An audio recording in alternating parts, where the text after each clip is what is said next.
Welcome to Legion Builds, where I show you how to bring your favorite fictional characters into Dungeons & Dragons. But not today. Today is my birthday, and as such, I'm feeling a little selfish.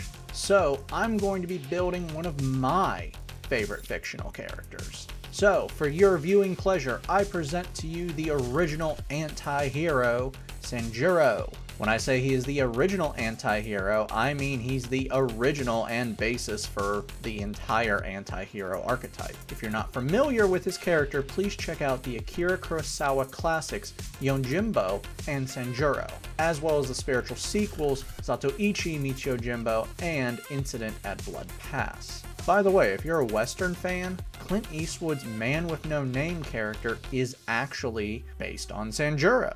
Funny story with that, we're not going to go into it. Our goals today are to make the ultimate ronin warrior. You have left your honor behind as the samurai class has failed you, but now you're an unstoppable force for good with only your cunning to aid you. Next, you need to be capable of surviving in any situation.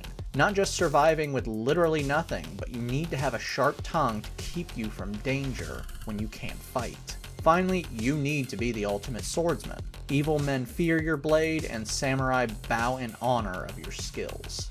We're using standard point array, and we are multi-classing, so if you're rolling for stats, please pay attention to where you're placing them. We're going to start things off with wisdom at 15.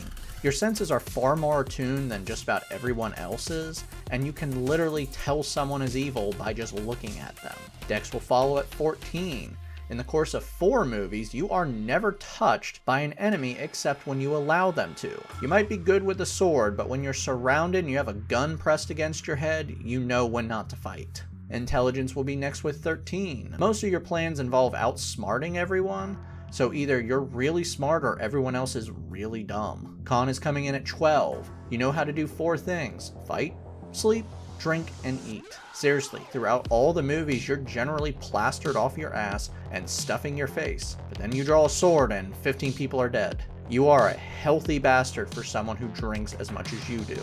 Strength will be 10. This should be a little higher as you once severed someone's arm with a single swing of your sword, but this build we don't need it. Finally, we're going to have to dump charisma, which I really don't want to do. They all hate you and are afraid of you, but you're also a really good liar. We'll be fixing this later on though. Sanjuro is a human.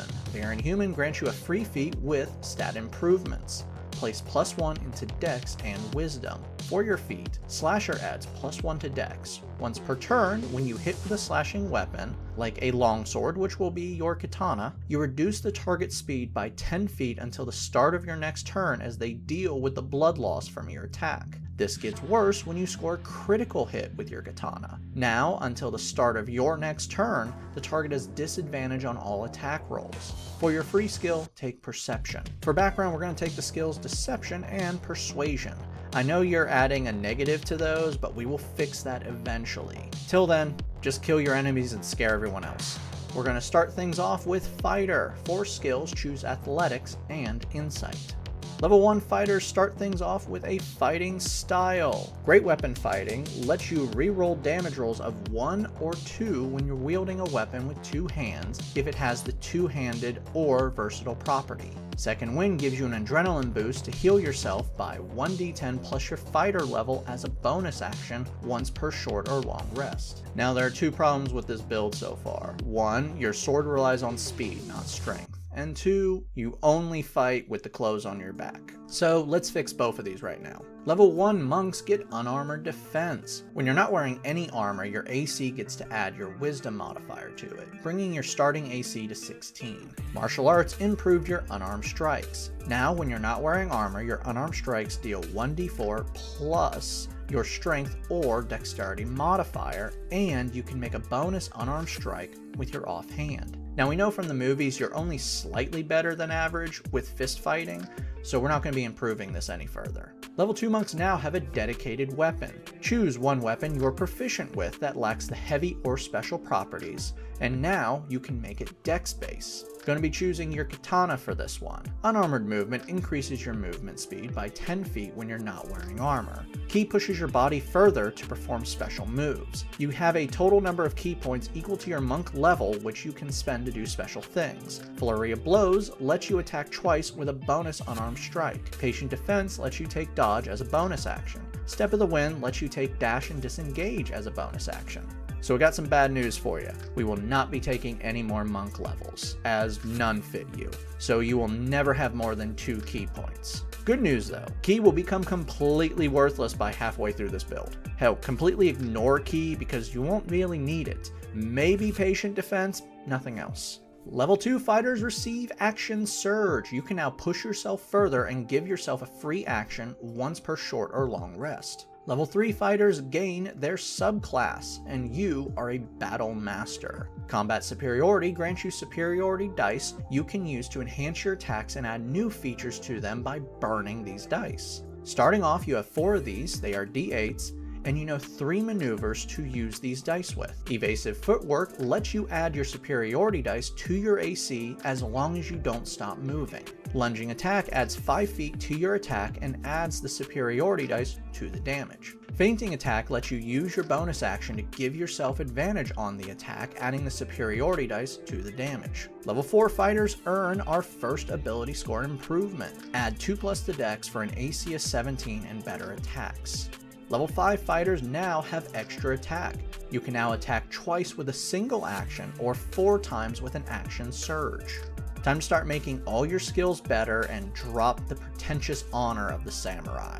Jumping over to Rogue, you gain a new skill. Let's take Sleight of Hand to hide some knives on you and throw them as a surprise. Level 1 rogues have Expertise. Choose 2 skills you're proficient with, and now you can double the proficiency bonus to them. I would suggest Perception and Insight. Heads up, most of your skills will be Expertise in a few levels. Sneak Attack adds bonus damage to an attack with a weapon that is ranged or has the finesse property, while you have advantage or are within 5 feet of an ally. This damage starts at a d6 but will improve. So we need to do a quick lesson. A finesse weapon is a weapon that you can use either strength or dex when attacking and damaging, but this does not mean a dex-based attack. A monk's unarmed strikes or their dedicated weapon is not finesse because it does not use the term finesse for its properties. If your DM rules differently, then you follow what they say, but rules as written says your katana does not have finesse, so you cannot use it with sneak attack. But we do know you're really good with just about any other blade as well. Level 2 rogues gain cunning actions. Dash, disengage, and hide are now bonus actions, which means 2 of the 3 keys are now useless. Dodge is still pretty good though.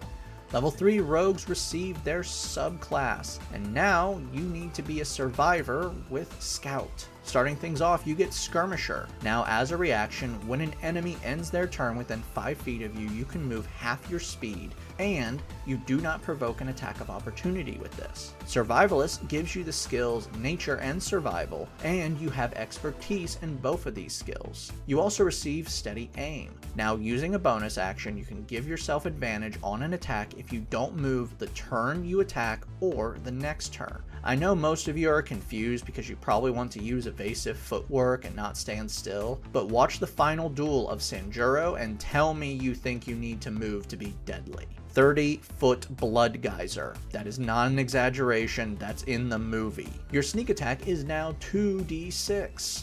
Level 6 fighters earn another ability score improvement. Let's put this into charisma to get you out of the negatives.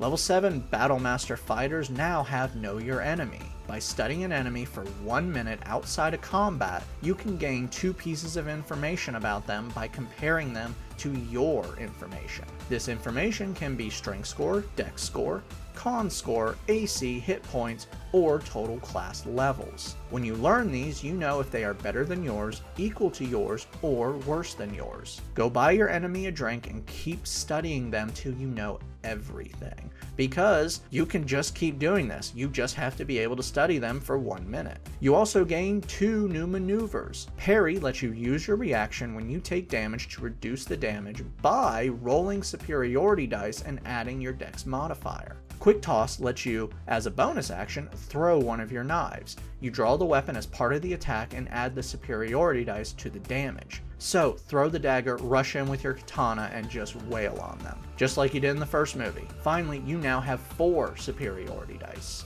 Level 8 fighters earn another ability score improvement. Let's cap off Dex for an AC of 18.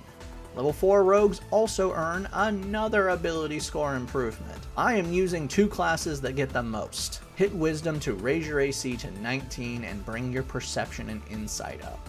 Level 5 rogues now have Uncanny Dodge. When you take damage from an attack you can see, you can have the damage as a reaction. Your sneak attack is now 3d6. Level 6 rogues gain 2 more expertise. Let's throw these into Deception and Persuasion to help them out even more. Now you can gain your enemy's trust, learn all their secrets, trick them into wasting their resources, and murder them all. You're really good at that. Level 9 fighters receive Indomitable. You can now reroll failed saving throws, including death saves. Level 10 Battlemaster fighters now have improved combat superiority, turning your superiority dice into D10s. You also receive your final 2 maneuvers. Brace lets you use your reaction to attack a creature that moves within your katana's reach. If you hit, you can now add your superiority dice to the damage. Repose lets you use your reaction to attack a creature that has missed an attack against you, adding the superiority dice to the damage. Level 7 rogues gain Evasion. Now when you make a successful dex save, you can take no damage and only half damage on a failed save. Your sneak attack is now 4d6. Our final level is level 8 rogues, and you earn your final ability score improvement. Let's cap off Wisdom and bring your AC to 20. Time to look at this build. You are quick. Your AC is 20 with a possible 30 if you don't stop moving. You can attack up to 4 times, 5 times if you throw a knife as a bonus action. Your total speed is 40 feet or 80 feet with a dash, and you can move 20 feet as a reaction. In combat, you are deadly. Your katana is dealing 1d10 plus 5 when wielding with 2 hands, then adding a d10 of damage with your maneuvers. You can attack if someone misses you, attack up to 10 feet away, give yourself advantage, attack if someone gets too close to you, and you can add damage when you throw knives. You also know details about your enemy and can plan accordingly. Finally, if they can hit you with your 20 AC, will it even matter? Your passive perception of 27 means no one can sneak up on you. You can have damage on an attack or reduce it up to 15. Dex saves are only dealing half damage on a failure. You can give yourself advantage if you dodge, and you can re-roll failed saves. Downside: first and foremost, no magical damage whatsoever, meaning no magical weapon, no helping in higher level fights. I doubt this will really happen because other than a no magic campaign, you're eventually going to get a magical weapon of some type. Damn, your health really sucks.